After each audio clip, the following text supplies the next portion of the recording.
você. O meu nome é Vids e eu sou ateu. Mas eu nem sempre fui, sabe?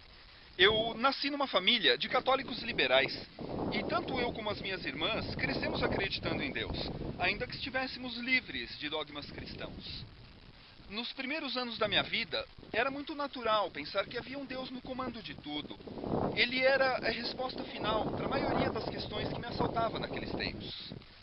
E não foi diferente quando, aos 7 anos de idade, eu encarei a morte pela primeira vez. Quando minha avó Emília morreu, vitimada pelo mal de Parkinson. Ao perguntar para minha mãe por que Deus havia permitido que minha avó morresse, ela me deu a seguinte resposta: porque Deus queria a companhia da vovó lá no céu. Eu lembro bem da revolta que essa resposta me trouxe. Deus já tem tanta gente ao seu lado, por que justo a minha avó? Será que ele não percebe que eu, com apenas 7 anos de idade, preciso dela muito mais do que ele? Mas eu era apenas uma criança, e como toda boa criança, eu superei rápido esse trauma. Mas guardei uma mágoa profunda desse Deus egoísta e maquiavélico. O tempo passou e, já na adolescência, eu sentia uma grande dificuldade em aceitar as crenças e verdades que a sociedade me oferecia. Eu queria acreditar, eu queria ter fé, mas as minhas perguntas eram muitas e as respostas sempre insatisfatórias. Foi quando eu conheci a minha amiga Teca, a biblioteca, e descobri que, se eu quisesse respostas de verdade, eu deveria procurá-las nos livros. E hoje, eu vejo esse meu caminho como uma estrada, sabe? É, a minha estrada. E por mais que eu caminhasse, eu sempre quis acreditar que houvesse um chão sólido aonde eu pudesse pisar. Esse chão se chamava Deus. E se tudo mais falhasse, ele ainda estaria aqui para me resguardar e garantir o meu caminho. Foi quando eu me deparei com um obstáculo nessa estrada.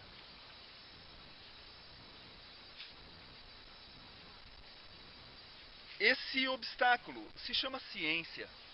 E eu confesso que eu senti um medo terrível em encarar essas águas frias e escuras. Mas a curiosidade foi maior.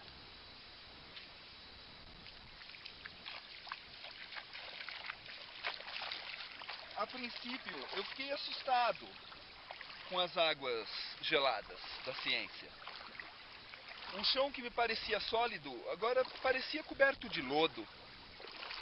E por algum tempo, eu quis acreditar que ele ainda existia por baixo da ciência. Eu queria acreditar que a ciência fosse apenas mais um caminho para encontrar Deus. E nessas águas rasas, eu cheguei até mesmo a me alimentar de alguns peixes, como Daniken, Capra, Benitz, Blavatsky. Peixes de nome estranho, mas que eram muito pequenos para saciar a fome. Eles apenas enganavam o apetite. Eu decidi que, quem sabe em águas mais fundas, os peixes não fossem maiores e mais apetitosos. O medo se foi, só ficou a curiosidade.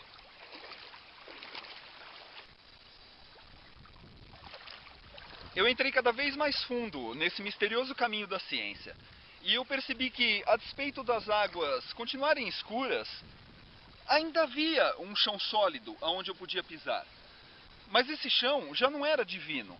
Ele tinha sido construído pelos mesmos homens que traçaram aquela minha estrada, o que facilitava muito a travessia. Sob essas águas escuras da ciência, outros homens já haviam pisado, deixando o caminho mais seguro para os que viessem atrás. Eu só precisava seguir esse caminho e estaria seguro. As águas realmente ficaram mais fundas, mas elas não transmitiam mais aquela sensação de frio na espinha. Eram águas mornas. Eu podia até mesmo mergulhar nelas, se eu quisesse, porque eu tinha certeza de estar pisando em um terreno sólido. Só que dessa vez esse terreno se chamava ciência. E até os peixes que eu comia aqui nessas águas escuras tinham um sabor especial, porque eles não haviam sido criados, eles haviam evoluído, eram peixes naturais.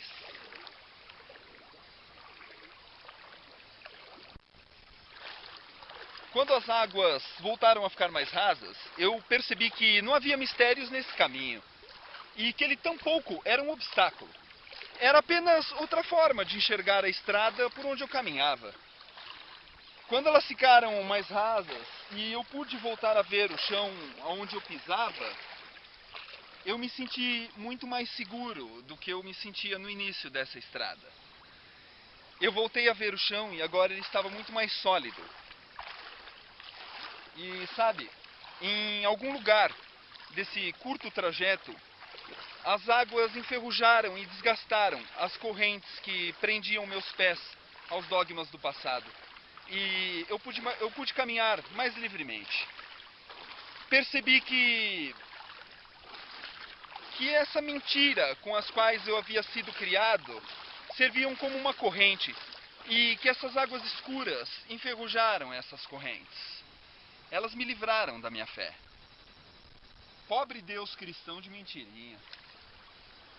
Morreu afogado nas águas escuras da ciência e foi devorado pelos peixes darwinianos que habitam as águas escuras. Isso tudo aconteceu há mais de 20 anos. E hoje eu sei que a estrada que eu trilho é a mesma que eu seguia lá atrás. É a minha estrada. E assim como eu, você segue a sua. O obstáculo, as águas escuras, eles aparecem para todos nós. Alguns têm coragem para atravessá-las. Outros recuam, como eternas crianças que são, com medo de escorregar e se afogar nas águas rasas. Mas eu te digo, vale a pena enfrentar esse desafio. Vale a pena você se arriscar para encontrar o outro lado dessa estrada. Afinal, nada melhor do que um bom banho para te livrar da sujeira que você insiste em carregar com você.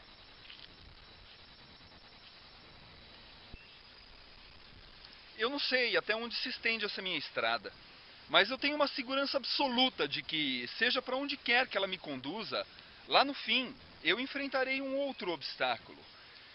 E esse obstáculo é bem maior do que o anterior.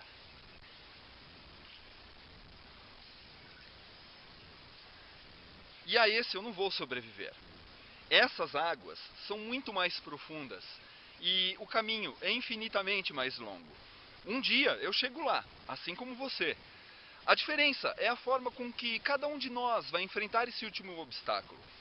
Eu sei que quando chegar a minha vez, será como se essa estrada nunca tivesse existido. E da mesma forma que era antes de eu nascer, será quando eu morrer.